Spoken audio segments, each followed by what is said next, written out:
Well, first of all, I would like to thank the organization for the invitation. I came from EDP. EDP is a utility company, so a completely different perspective from the academics and most of the presentations that you've seen yesterday and this morning. Also, I bring another perspective on energy efficiency and on behavior, more related to the power industry in particular. Some of you may know EDP. We are the utility company as mentioned in the first place. So we generate and distribute, and we have clients for electricity and also gas.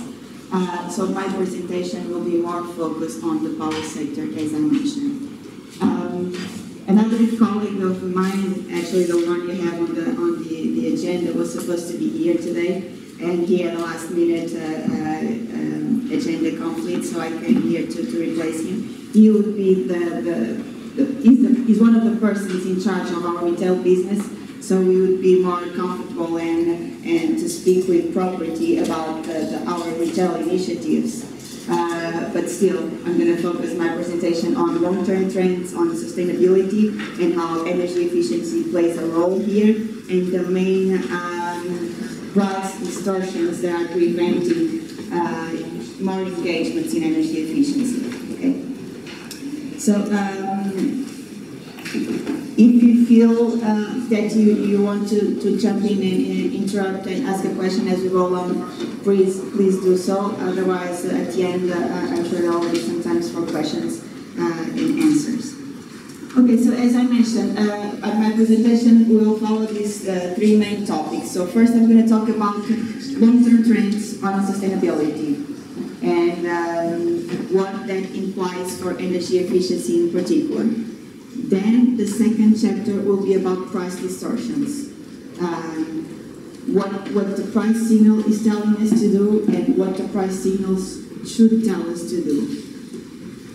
And at the end, some examples of products and services that EDP has offering to customers to engage them in more sustainable behaviors.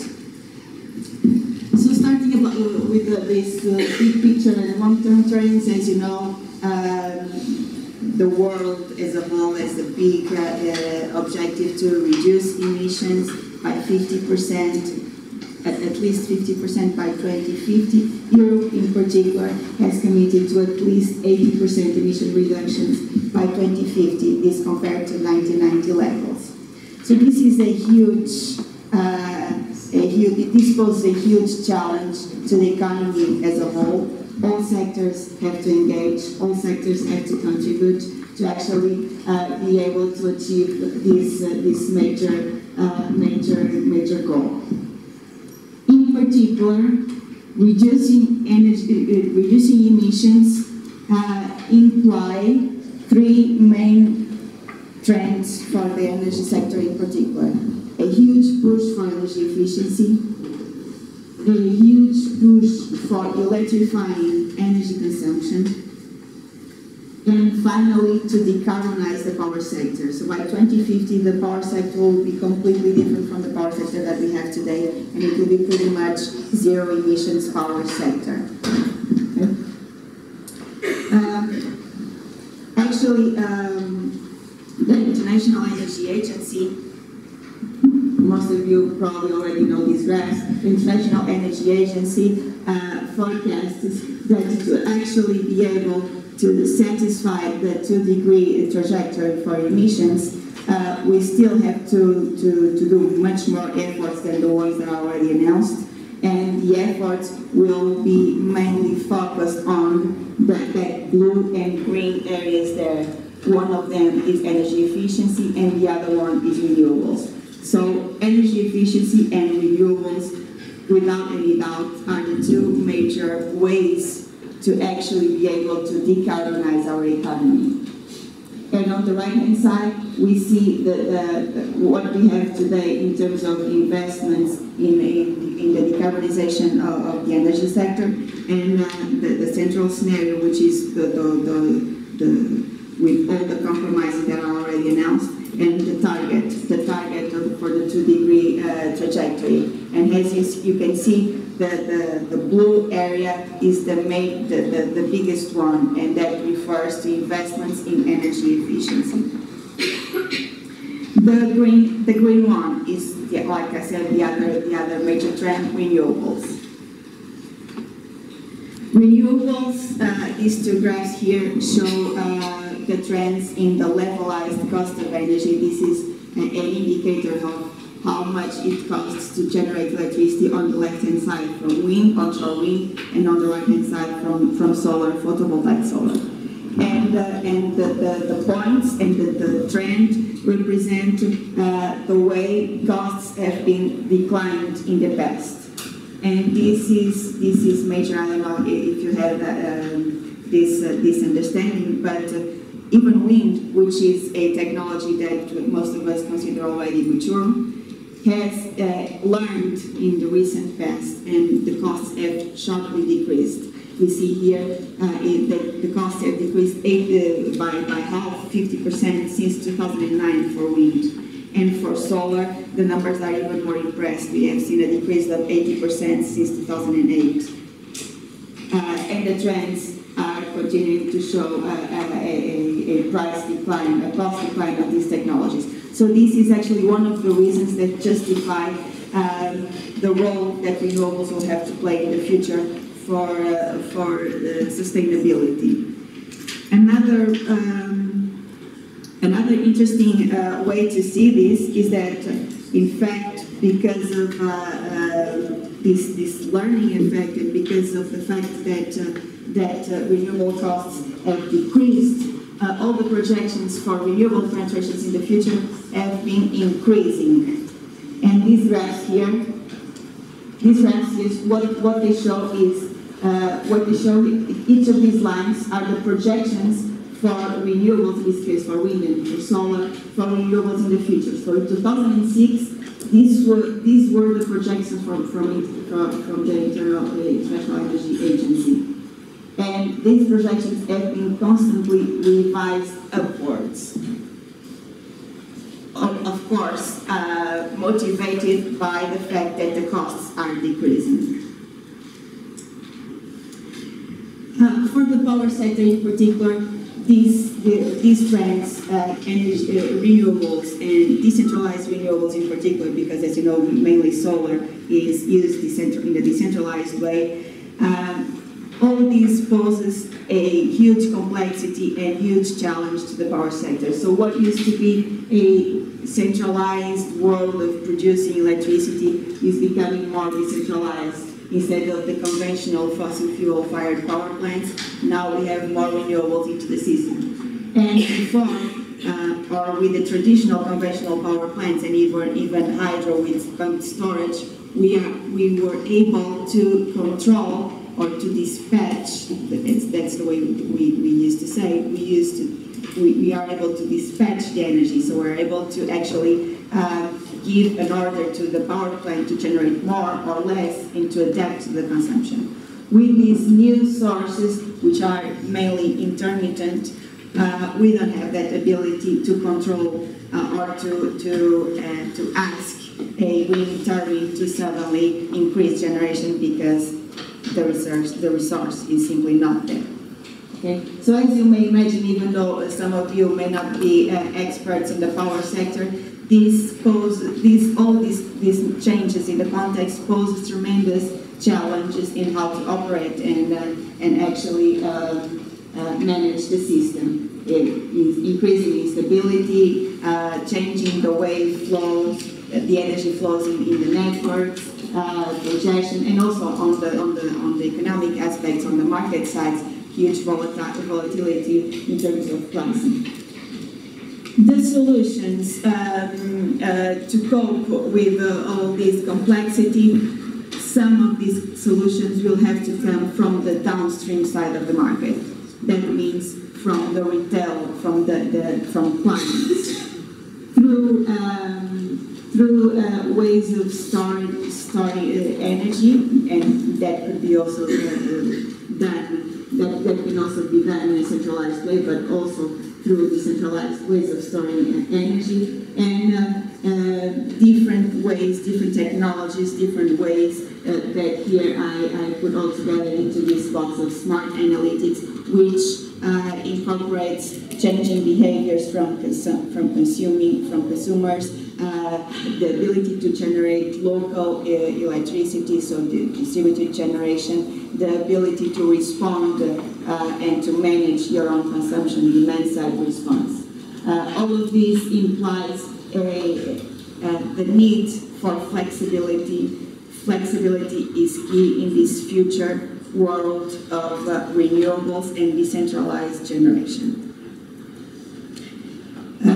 In terms of flexibility, it's interesting to understand that this completely change of concepts or completely different perspective of the role to play from consumption. Before, we used to have, these are real graphs of the generation mix, and the black line represents the consumption in a specific base in Portugal. So imagine one day these colors represent different technologies. So here we have gas, power plants, coal, some renewables, imports, and pumped hydro mainly. So as you see, the consumption in this day evolved like this. And to cope with the changes in consumption, what we had what Portugal did in terms of managing the resource available to generate electricity was to use thermal generation, responding exactly the way consumption was asked. So if consumption increased here, then there was an order given to thermal power plants to increase generation to respond to this increasing demand. This green, as you can see, the green did not respond to this increase. Actually, the green area decreased because this we cannot control. This is renewables that if we have wind, they generate, otherwise they don't. So the thermal generation was the one responding and following consumption. In a completely different world, where we no longer have conventional generation and just renewables that we cannot dispatch, consumption plays exactly the other role. That means instead of having generation following consumption, what we'll have is consumption adapting to the generation that we have. So this is, like I said, a real graph of what happened in one day this year in Portugal, where we only have renewables. So this light blue is hydro, run-of-river hydro, so we cannot dispatch, but it's pretty constant. And the green is mainly wind, some solar, but mainly wind. And the black is consumption. As you can see, many hours of the day we have generation above the consumption. Consumption is still pretty static and unable to adjust and to respond to changes in generation. So what happened is that we were actually exporting energy because we had excess of renewables. But in a world where consumption can actually understand that we have an excess generation that is free because we are not paying for any fuel to generate it, we could actually have increased consumption these hours without increasing any costs to the system. I think there was a question. The blue is also hydro, but it's pumped hydro. So it's a different technology of hydro that you can actually control because you have the storage, you have a reservoir. So if you have a reservoir and you can store hydro, you can store water, then you can actually manage and ask that generator in particular to generate more or less. This hydro here at the bottom is what we call run-of-river, where you don't have any storage capability, so there's no reservoir. Either you generate or you lose the water. So then why was it switched on at the time when supply was already higher than demand, if I understand the graph correctly? Yes, you understand the graph correctly. What happened here is that this generation, it responds to price opportunities. So if it makes sense in terms of economics, the economic signals that you have in the market, if it makes sense to do that, besides all the physical restrictions that you might have on your reservoirs, and taking into account your perspective of the evolution and the hydro inflows in the future, then that's the way you dispatch your hydro plants. Okay, so this one is the only one that actually responds to price signals. These two, they don't. If you have wind or if you have water, you generate. So, but my point here is that before you had generation adapting to consumption, in the future you will have consumption following. What makes sense is that you have consumption following the availability of the generation that you have. And this, of course, implies changing behavior on the consumption side. Another aspect is that the concept of energy efficiency also has to evolve in this world.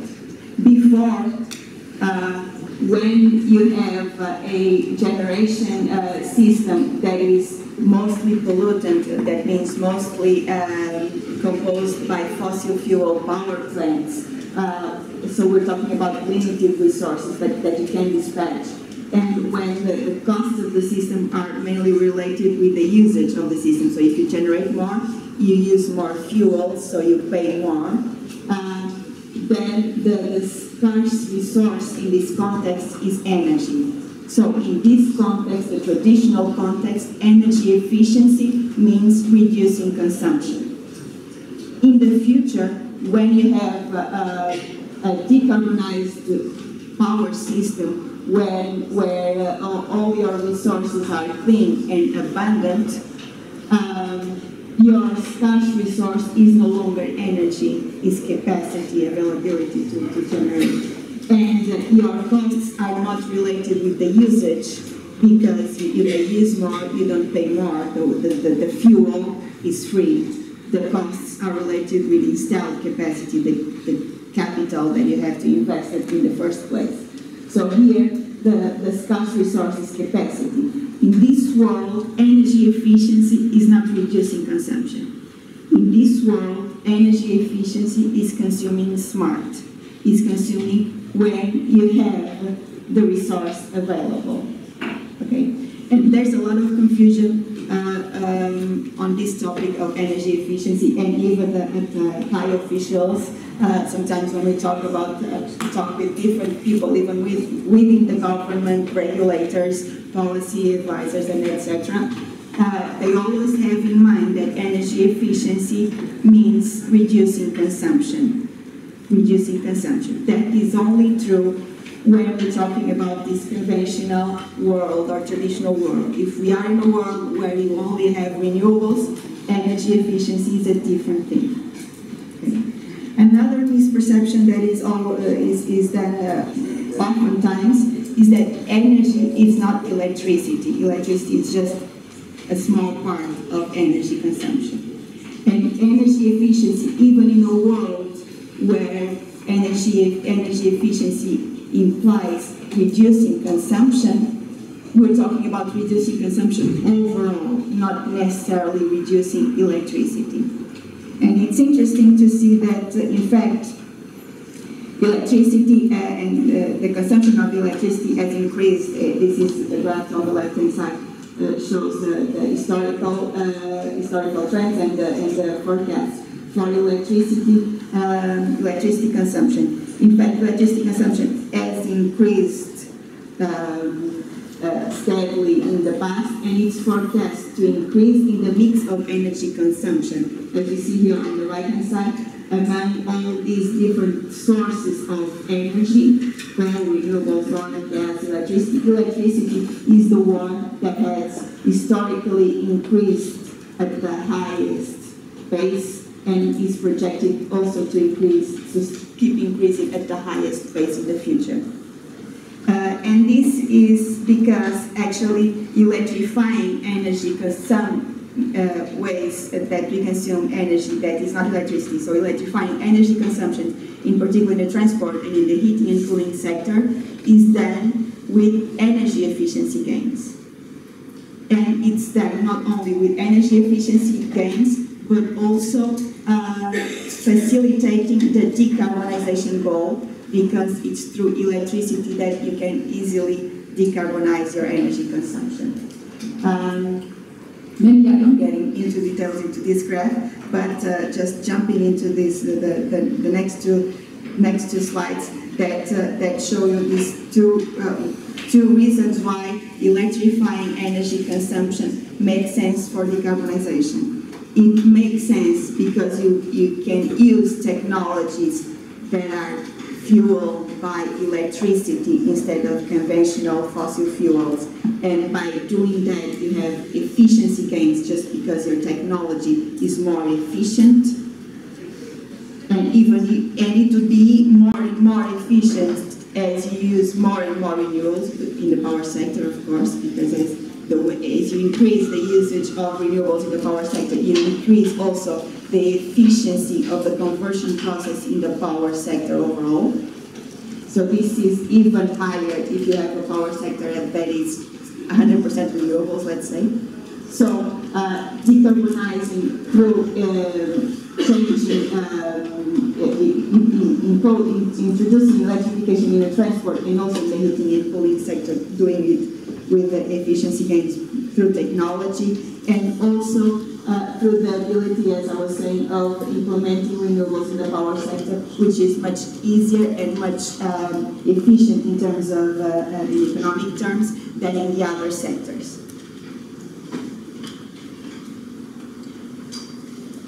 I don't know if you have any questions at this point in time.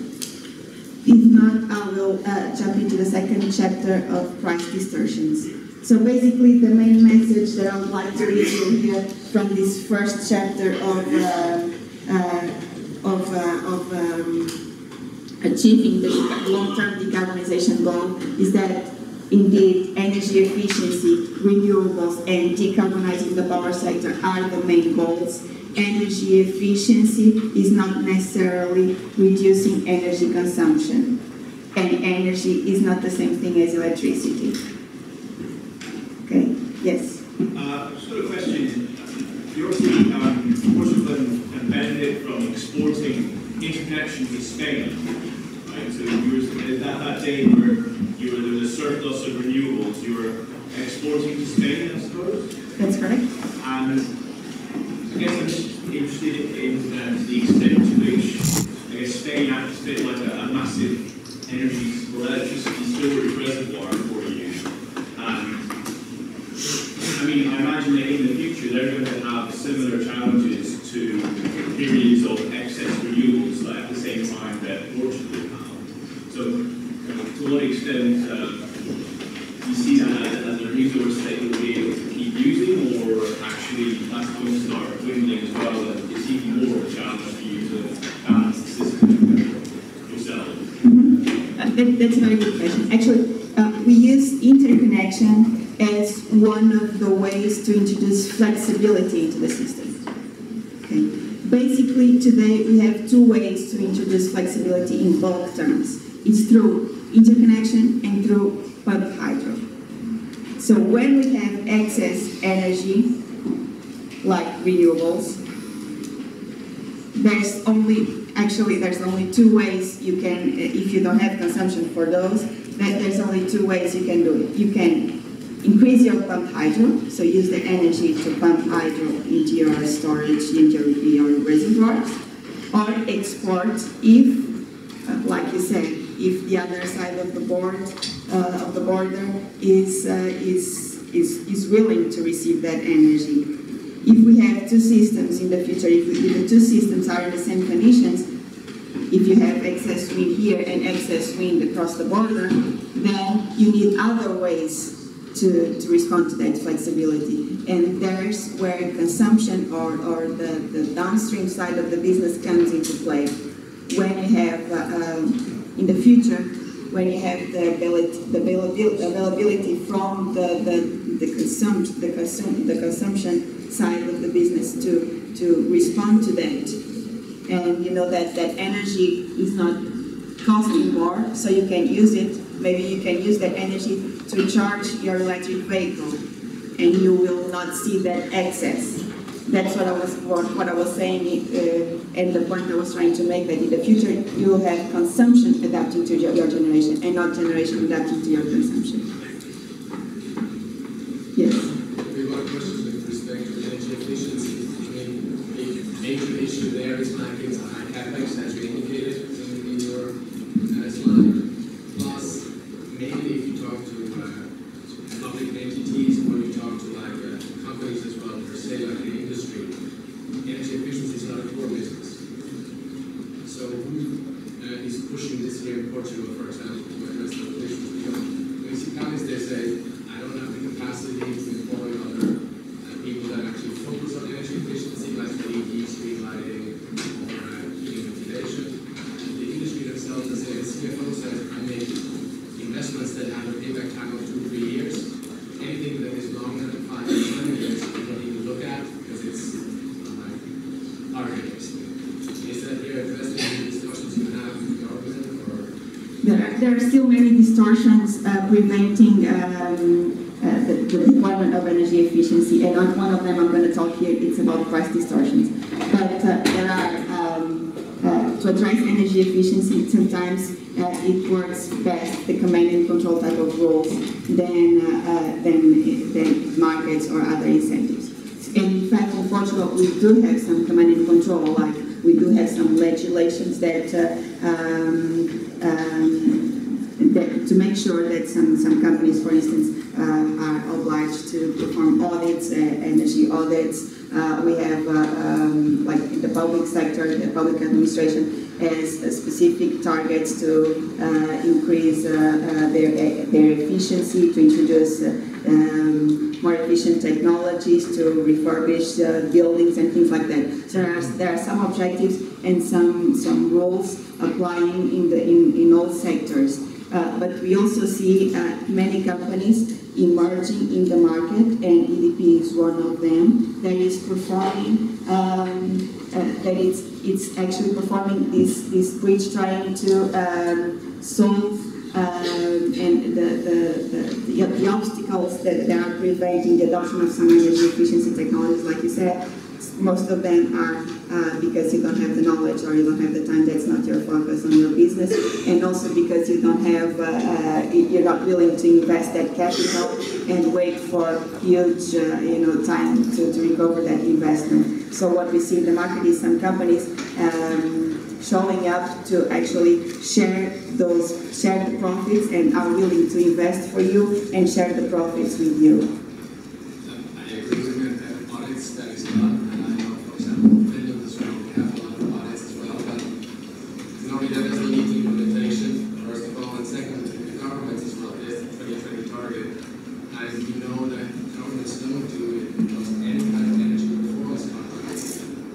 That leads to additional debt. So any kind of like country nowadays that have 3% ceiling of debt, so they cannot get more than debt. So those targets basically will not be reached by 2020. Yes, actually, the energy efficiency is the one target that Energy Commission, the European Commission, is saying that it will miss by 2020. There are different reasons for that, and the excess of capital and the long time periods to actually recover your investment are indeed the main drawbacks. But for us, in particular, for EDP in particular, we are focused a lot on the industrial clients, and which are obviously the most informed and willing to reduce their energy bills, especially if we're talking about electricity intensive industries, and we do have some here in Portugal, and they are very engaged in implementing measures together with a company like us or any other energy service company that is willing to share the risks, and in particular guarantee a return on that project.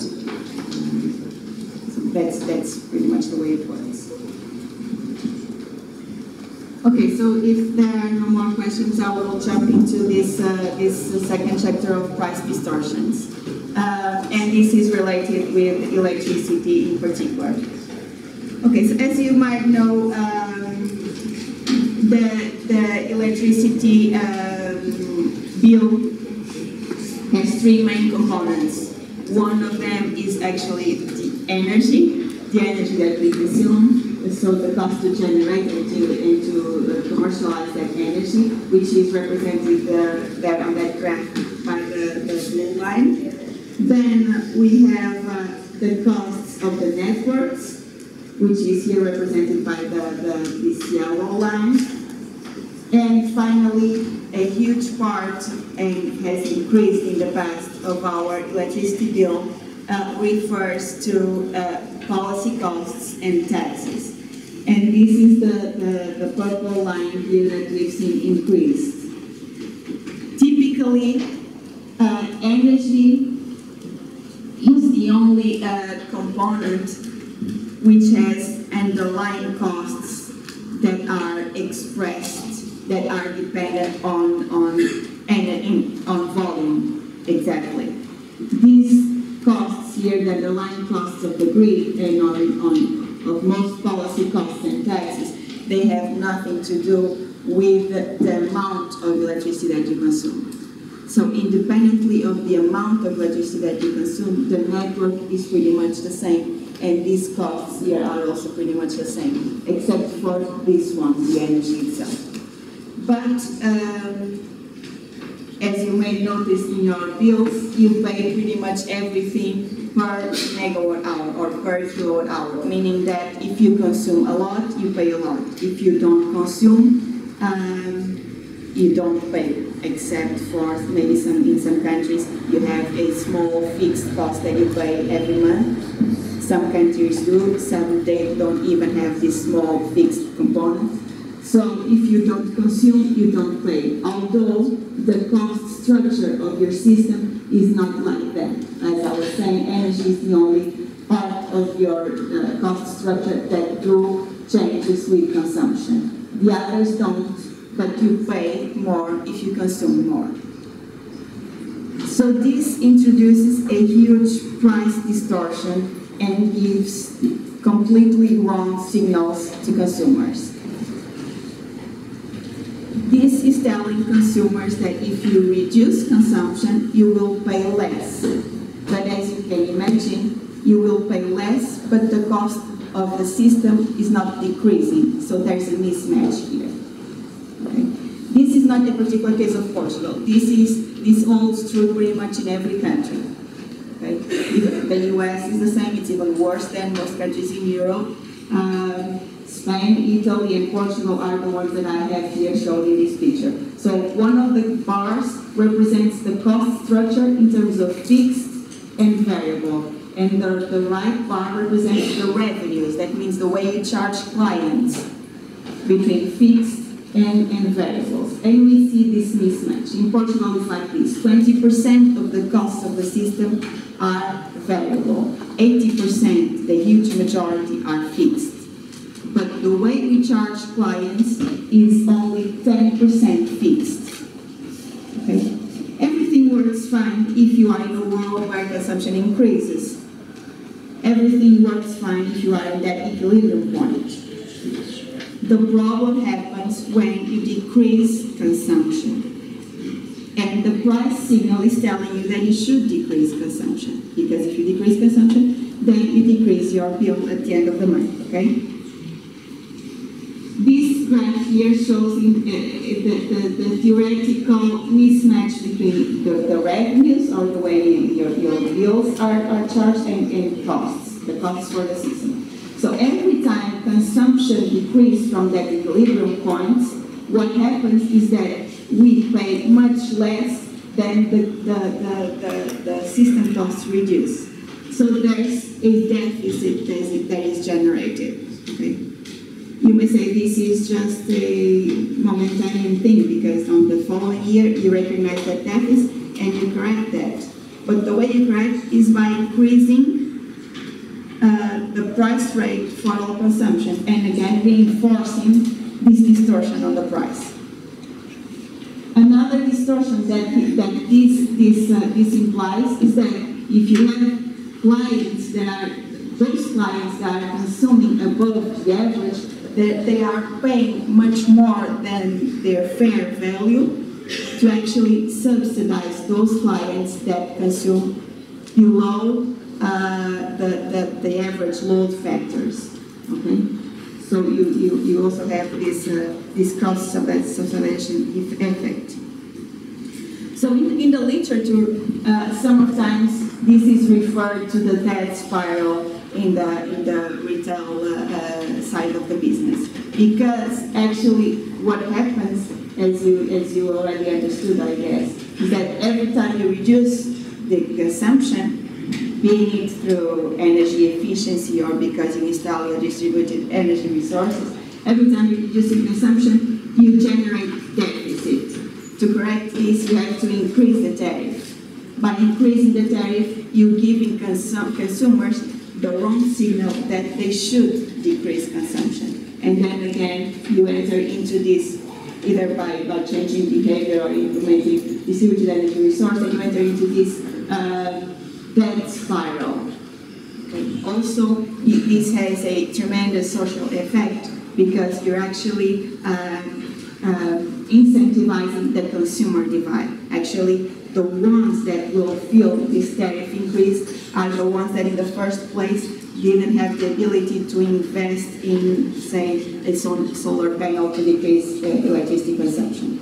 So you are promoting this consumer divide, which has tremendous effects in terms of distribution effects into the society, and enter into this debt spiral.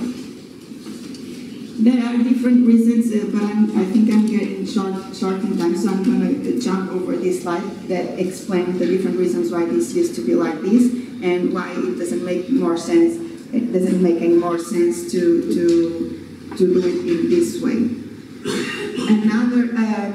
Another distortion that this tariff structure introduced into the market is that for distributed generations, it actually is signaling the fact that your solar panel installed in a distributed way is economically feasible because it costs, this is the red bars, it's what it costs for a solar panel for different types of installations in terms of distributed generation and for utility scale. So obviously the utility scale is cheaper because of the scale. But the utility scale has to compare that cost of investment with the market side, the pool, the revenues that they get from the pool, which are much smaller than obviously the tariff that clients pay. So when consumers assess this investment, they always decide that it makes sense, although for society as a whole, this is a tremendous mistake. So to correct all these wrong and price distortions, wrong price signals, and these price distortions that the retail side of the business has, the way we see it, and it's not just us, actually, most of the people involved in this sector is actually foreseeing this, is that electricity will have to evolve to make pretty much the same path that telecommunications did. Before we used to pay per minute, per message, and now pretty much all of us pay a fixed charge per month. Because actually what the costs underlying this service is the structure, the network, the investment. It's not anything that I use. The same happens for electricity in the world of a decarbonized power system. Okay, I guess I'm out of time. I still have here a last chapter with some examples of products and services that EDP offers to their clients, but since I'm out of time, maybe I'll stop here. And I will leave my presentation available to the organization to share it, and if you have questions or comments afterwards, please do contact me.